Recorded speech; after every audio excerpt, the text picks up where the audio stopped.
Greetings and salutations, listener!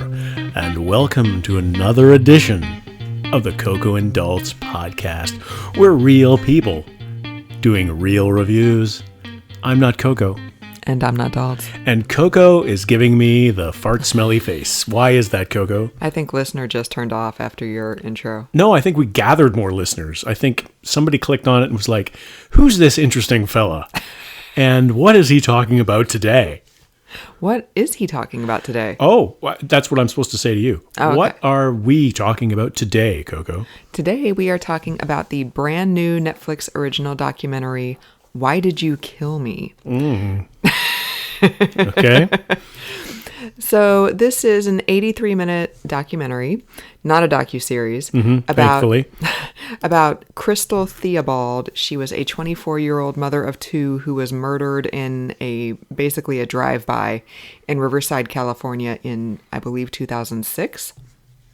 And her family, I guess, I don't know if they didn't trust the cops or they didn't think the cops were pursuing the right lines of inquiry, and they decided to take matters into their own hands, and they created a fake MySpace account for Crystal because this is 2006, so MySpace is actually a thing, and dummied up photos of her and started friending all the gang members in the area to try to figure out... The 5150. Yeah, it was the 5150 gang, which is also the involuntary psychiatric hold in California that Britney Spears was placed on back in the day. Speaking what? of like the early 2000s. Wow. Yeah, that's the code for the involuntary psychiatric hold. Wow. Yeah, she was on a 5150 hold.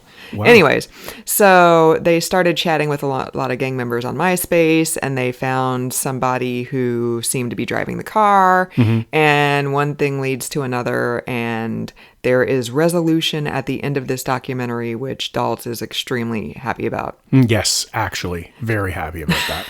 So, do you have anything else to add to my summary there, Daltz? No, actually, it was pretty good. I'd like to just comment on one thing that you said that I found completely unbelievable, is that gang members were on MySpace. So Maybe I don't know how street that is to be on MySpace. I was never on MySpace. I was probably about 10 years too old to have MySpace, but was it like Facebook? Could they have like a private group, like a private like 5150 group where they would, like talk, trash about like, hey, we're going to go shoot up the McDonald's tonight or whatever. Like, we're going to go knock over the 7-Eleven. Right. Here's the address. Put it into your phone. Right. Like, that just astounded me. I was like, and they're all talking street and tough and everything like that back and forth. They had recreations in this documentary. Yeah. About how things went. And actually, it was really well done. The way they recreated the MySpace page. If you were alive in 2006, like I just said that I wasn't on MySpace, but they did a really good job of recreating the 2006 like Windows XP aesthetic. Right. And like somebody had like an AOL Instant Messenger window up in the background of the desktop. Like it was. And they had when they were on the MySpace page and they went to somebody's profile page, it took a while for their photo to load. Right. Like they were on a slow, like on a totally. Their download was like really a dial-up mode. Yeah, like a dial-up. Like they recreated it. It was really good. Yeah. So what did you think, Coco? What did you think of this documentary? I did the summary, so you get to go first. Oh, okay. Well, I thought it was really well done. Wow. I really liked it. That's not what I thought you were going to say. Oh, really? Right. I did like it. I like documentaries generally. This was not something that I knew anything about. I didn't know about this case until you were talking about it one day when we were walking the dog, and you say, "Hey, I heard about this thing." I was like, "Oh yeah, that sounds good." And then the next thing you know, we're watching it, and it was good. It was the characters there were very interesting. The mother who was trying to entrap the so-called murderer or the accused murderer, she was totes cray, colorful. The family was colorful. They were in trouble with the law a lot. It was a family of ne'er-do-wells, let's just say. And some of the other people they had in there, they had some of the gang members from the other side of things, and it was really well done in terms of balance and in terms of the recreations. I know I talk a lot about how things are recreated on these documentaries and docuseries where you don't have footage and you weren't there to see it. You have to somehow recreate it or animate it. And the way they did it in this particular documentary was they had like a little toy car set and a street model with the cars, and they recreated it that way. And I thought it worked okay. I mean, the danger with these kinds of things when you're dealing with such a serious matter as somebody being killed in a sort of a gang murder situation is you risk trivializing it, or you risk cartoonizing it and making it like a claymation, Right. And I think that they walked a fine line here on this, and I think they did a very good job. And overall, I thought it was really well done. It wasn't very long, which is good. And there was, as Coco mentioned, there was resolution there, which I'm always a big fan of. I don't want any more unsolved mysteries, because it drives me crazy. It's like, well, did they look here? How about that? And where? Oh, why not? So I was glad that they got to the end and we found out what happened, and there was some type that described what happened. And we don't want to give too much of it away because it's such a short documentary. You could probably just go watch it yourself and figure out what happened. But yeah, 83 minutes. I mean, including the closing credits. Right. So you can get through that really fast. Exactly. So I yacked on and on. What did you think, Coco? Yeah, I liked it too. I don't think I liked it as much as you did. Oh, like the toy cars, I'm kind of torn on. Like, on the one hand, it's better than, like, we've seen some documentaries where they've done like animation and stuff, and I think it was better than the animation, but I'm like, yeah, I don't know. I mean, could you not have used real cars, or maybe not done it at all? But then at the same time, you had to know where the positioning of the car was. So I was kind of torn on that. I did enjoy. There wasn't a voiceover. There wasn't a narrator, which I liked. They had extensive interviews with the detective who worked the case. Like Dot said, Crystal's mother. She was definitely cuckoo for Cocoa Puffs. She was the driving force behind this in a lot of ways. Like, she was the lead character. Yeah, she, I think, so Crystal's younger cousin was the one who came up with, like, hey, what if I create a fake MySpace account and I try to talk to all these gang members? And her mom happened to be on MySpace. Yeah. And Crystal's mom is like, oh, why don't I do it? But I mean, she's not young, so she was just like, the internet, what's that? So the cousin was like, no, just let me do it, especially in 2006. Right? Yeah, the 14-year-old cousin is like, no, seriously, I can do this. I got it. Yeah. But then it took a toll on the cousin after a while, because she's pretending to be her dead cousin, and it was just too heavy for her. So she turned the password over to Crystal's mom, and then Crystal's mom is like, just off the rails. She is causing all sorts of trouble. Like, she's making, like, cars were getting shot up because she was goading people on Facebook, and I'm surprised. She's setting people up and framing them and stuff like that. It's like, how about you go shoot this guy? No, he says you're a jerk. It's like, okay, well, this is where he's located. This is where he lives. Like, I'm really surprised that the cop did not have harsher words for her about that, because that could have really jeopardized a lot of the investigation. Yeah, exactly. So I can she was talking about what she was doing, and my head was exploding. I was like, oh my God. What? Well, and plus the cop had said originally too, he said the first part of the plan, he said, was actually a really good way of doing it, was to entice these gang members out onto MySpace and get them to interact and figure out where they are and earn their trust. Yeah, earn their trust. And he said that was actually quite good. He said he wished he had thought of it, and then he could have pursued it probably in a more stringent manner. But then when she gets involved, the mom gets involved, and she's just totes cray and is causing like gang warfare in California. So yeah, it was nuts. Yeah, so I did enjoy the extensive interviews with the cop and the mom. Like Dalt said, they did have at least one former gang member who was there, not involved allegedly.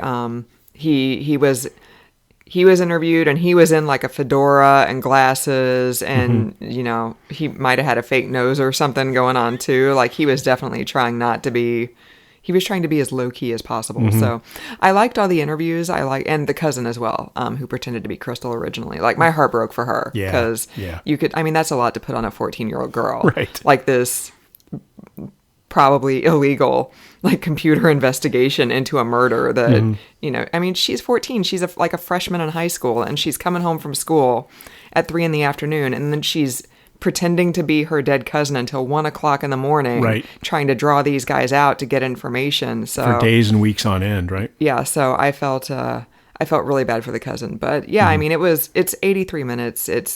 It did drag a little bit. Like, there were definitely times when I started to nod off a little bit, but that's probably, Did you really? But well, that's probably because I've been up since 5:30 this morning, and it's now 9 o'clock at night, and I'm old, so I need my sleep. Oh, I thought that was maybe just because you're sitting beside me on the couch. That's usually what happens. You're so boring. But I hadn't heard of this case until I heard about the documentary, which is surprising because this seems like it could have been sort of a groundbreaking case. You'd think, yeah. So I don't know if maybe it's just because I missed the press around it and this actually was a thing that was talked about at the time that it was going on or what, but I'm surprised that this didn't get press that I heard of anyways. Yeah. And the thing that was heartbreaking to me about this is that they, all of a sudden, about 3/4 of the way through it, maybe a little bit more, they turn to the alleged shooter and they talk about his background and Right. they talk about his family and they talk about him being taken away from them and everything like that. And that was a twist that I didn't see coming because it was very much presented from the dead girl's perspective and her family and everything like that. And she's the victim here, so that's Right. we should say that right off the top and be clear about that. But I thought that it was interesting that they presented that other side to here's how this kid got down this wrong path, and Right. his parenting experience was not like his mom was not great. Apparently, it's the same with this dead girl. Her parents weren't really all that great either. Right. So it just was heartbreaking on both sides of it. It's like both of these kids didn't really stand a chance. And yeah, the interview with his sister was also heartbreaking because she was describing we didn't have any food, so I was picking stuff up off the floor and eating it because I was so hungry. Like, that's so horrible to hear. And also, And the kid was in charge. The kid Yeah. who was actually charged with the murder, he was in charge of this family, and he was in Right. charge of raising these, his siblings, and he was too young to even know better. Yeah. And so he's the one going out trying to get food for them and trying to help them survive, and it's just so heartbreaking. And the murder also was just it's so horrible because it was just a lot of mistaken assumptions on both sides. Like, the car that the guy was in who did the shooting, they thought that somebody else, like, they were looking for gang members, and then the car that the murder victim's brother was in, he wasn't a gang member, but he thought that these were people like in the neighborhood to rob people or something, and they were looking for trouble, and He just wanted to get out of there. he just wanted to get out of there. And so then he speeds by them and he almost hits their car, and now they're thinking he's a gang member, so now they're chasing each other. And then unfortunately the murder victim pulls up at the wrong place at the wrong time, and somebody jumps out and starts shooting, and thinking that was the gang members that they had been looking for earlier, right, and had come in sort of rescue the first mistaken car. right. So yeah, it was just a tragedy all around. Yeah, it was really sad, and I guess again, we don't like to be entertained by tragedy, Right. obviously, but I thought that the way this documentary was presented was really well done, and that's why that was one of the reasons I think that I like it more than you did, is that it was surprising to me. And usually you're going with this one, okay, here's a horrible murder and we're going to investigate it, and then we get to the end and it sort of progresses the way you think it does. But this reminded me of some of the other documentaries that we've watched where there were some surprises along the way. And that's, to me, like, truth is always more interesting than fiction.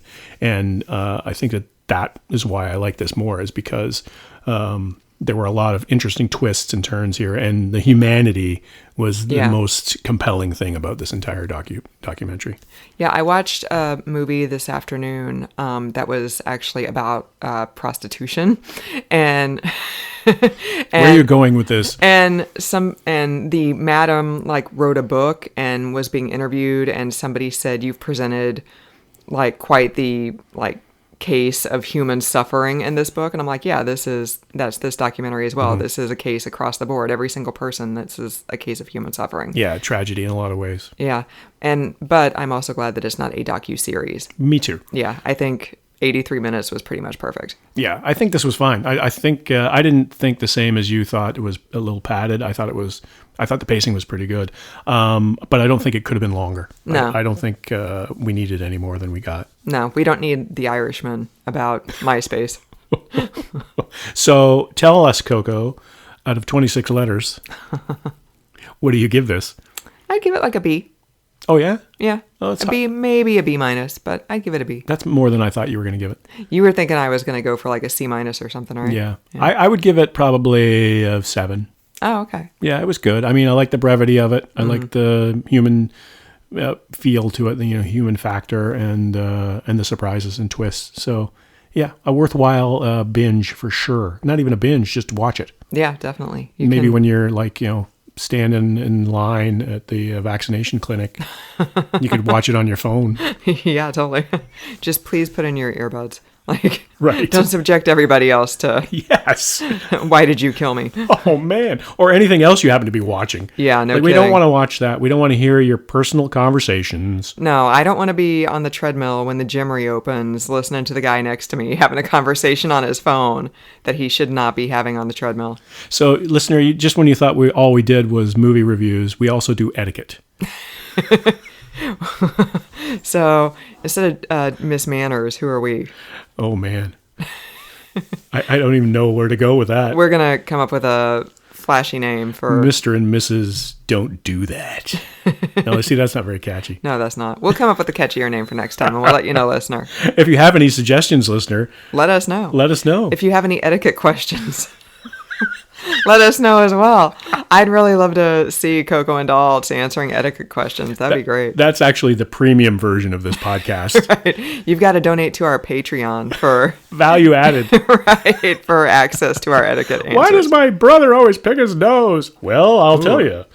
Anyway. You can only control your response. You can't control somebody else's actions. Oh, and that's good philosophy for life in general, actually. That's one of my takeaways from many years of therapy. All right, so for another edition of the podcast, thanks for joining us, listener. I'm not Coco. And I'm not Daltz.